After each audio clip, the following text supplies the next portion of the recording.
ఈ ఊరి ప్రజలు ఇంత చింతతో ఇంత బాధతో ఎందుకున్నారబ్బా? వెళ్ళి తెలుసుకుంటే పోయే. సర్పంచ్ గారు ప్రణామములు. తమరందరూ చింతా స్వరూపులై ఉన్నారు, ఎందుకో తెలుసుకోవచ్చా? సర్పంచ్ గారి బాధ ఏంటంటే కొండ మీద ఉన్న రాక్షసుడే. ఆయన బాధ ఏంటంటే రోజు ఒకరిని అక్కడికి పంపించాల్సి వస్తుంది. పహాడీ రాక్షసుడా? కానీ తమరి పరివారమును ఎందుకని వాని వద్దకు పంపవలను? ఇది మా గ్రామానికి ఒక శాపమని కూడా చెప్పొచ్చు. ఒక్కొక్క వారము ఈ గ్రామాన్నించి ఒక మనిషిని ఆ కొండ రాక్షసుడికి పంపించాల్సి వస్తుంది. మేము అలాగ చెయ్యకపోతే వాడే గ్రామంలోకి వచ్చి ఎవరినైనా ఆహారంగా తినేస్తాడు. ఒక మనిషిని కూడా వాడు వదిలేటట్టు కనపడతలేదు. మేము చాలా నిర్బంధంలో ఉన్నాం. ఈ విధంగా ధైర్యమును కోల్పోతే ఏదీనూ చేయలేము. మేం వానితో మాట్లాడతాం. తమరు నిశ్చింతగా పహాడి రాక్షసునకు ఈ సమాచారం పంపండి, మీ భోజనం వచ్చుచున్నది అని. వాడు భోజనం కోసం వేచి ఉండగా మీ కార్యమును మేము 5గురం పూర్తి చేసేదము. మీరందరూ మీ ప్రాణాలని పణంగా పెట్టి మాకు సహాయం చేయడానికి వచ్చారు. మీకు చాలా కృతజ్ఞతలు. పాండవ బాలకుల్లారా, మా ప్రజలందరి తరపున మీకు మనసారా అభినందనలు.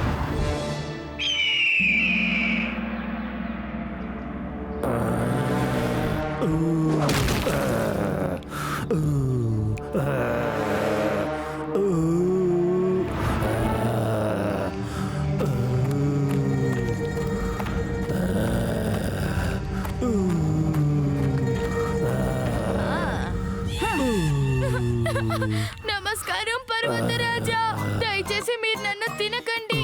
నాకు భయంగా ఉంది, నన్ను వదిలేయండి.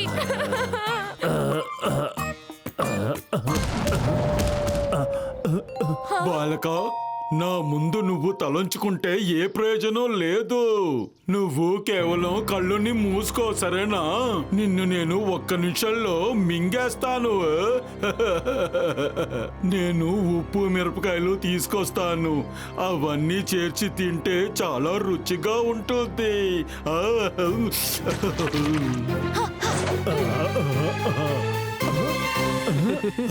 బాలక, నువ్వెలా ఇంత పెద్దవాడైపోయావు? నువ్వు చిన్నపిల్లడిలా ఉన్నావు కదా. రాక్షసుడా, అక్కర్లేకుండా మాట్లాడి నా నొప్పిని నువ్వు ఎక్కిస్తున్నావు. మీ మీద ఉన్న భయం వల్లే నేను నా ఉన్న రూపం నుంచి అప్పుడప్పుడు నా రూపాన్ని మారుస్తూనే ఉన్నాను. బాలక, నేను చెప్పాను కదా భయపడొద్దు అని. నువ్వు కేవలం నీ జీవితాన్ని అనుభవించు, అంతే. అప్పటిదాకా నా పని నేను పూర్తి చేసుకుంటాను. నువ్వు బాలకుడువా లేకపోతే మంత్రగాడువా?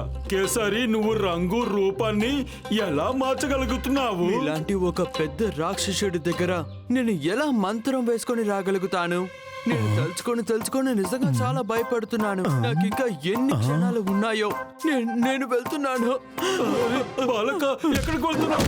ఆగు ఆగు, చెప్పేది విను. నేను చెప్పేది విను. నేను నిన్ను తింటానని చెప్తున్నాను కదా. అరే, ఇదేంటి? నువ్వు వేరే రూపంలోకి ఎలా మారిపోయావు? బాలక, నిజం చెప్పు. నువ్వేమన్నా మాయావివా? చెప్పు, మర్యాదగా చెప్పు. రాక్షస రాజా, నేను మాయావీనైతే చాలా బాగుండేది. మీ మీదున్న భయం వల్లే నా శరీరం ఇలా విధాలుగా మారుతుంది. దయచేసి నన్ను వెళ్ళనివ్వండి. అరే అరే, నువ్వు ఎక్కడికి పారిపోతున్నావు? దయచేసి ఆగు. నువ్వు నాకు భోజనానికి కదా. ఎక్కడికి పారిపోతున్నావు?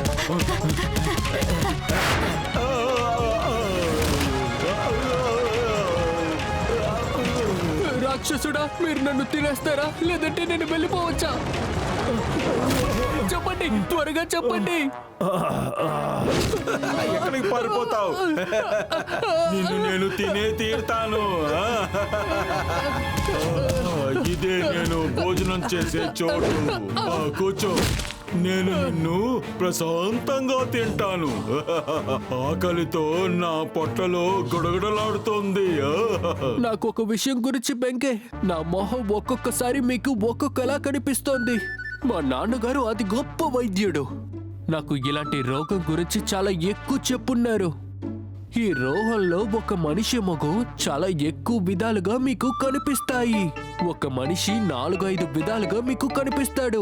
ఏంటి నువ్వు నిజం చెప్తున్నావా? అయితే నిన్ను తిన్న తర్వాత మీ నాన్న దగ్గరికి వెళ్ళి నేను వైద్యం చేయించుకుంటాను. చెప్పింది అర్థమైంది కదా నీకు?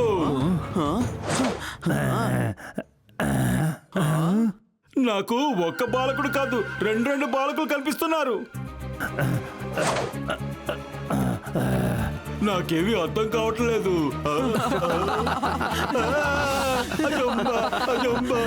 నాకు ముగ్గురు బాలకులు నవ్వుతున్నట్టు కనిపిస్తోంది.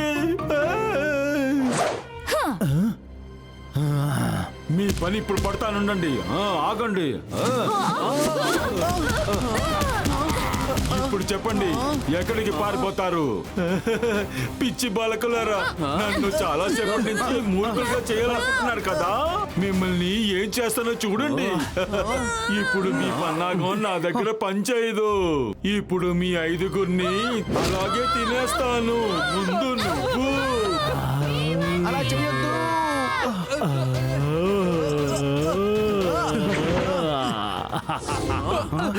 బయటికి వెళ్ళండి, నేను వస్తాను. తినడం లోపల సరదాగా ఉంటుంది. చాలా రుచికరమైన భోజనం లాగా అనిపిస్తోంది.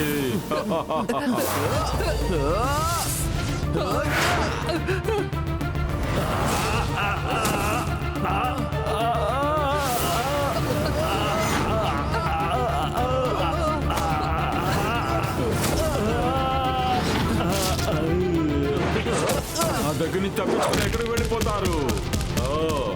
ఆగండి బాలకులారా, ఆగండి.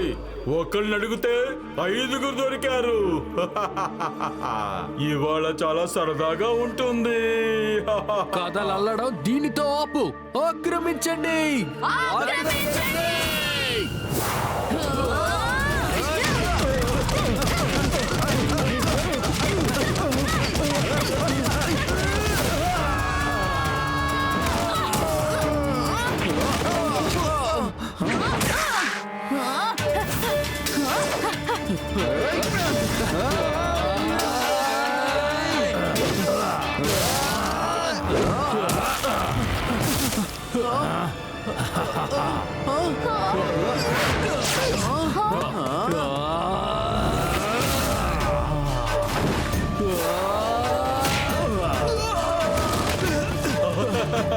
రండి కొట్టండి, రండి రండి కొట్టండి.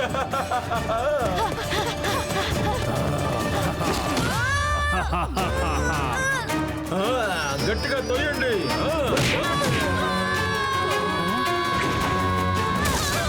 వానర మిత్రులారా, వచ్చి సహాయం చేయండి. మీ పొరటాండి మీతో పెట్టుకోండి. ముందుకు అత్తని నోరు మూయండి.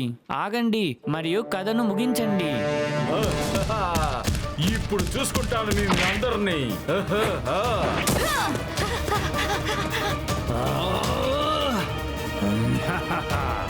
ఆక్రమించండి.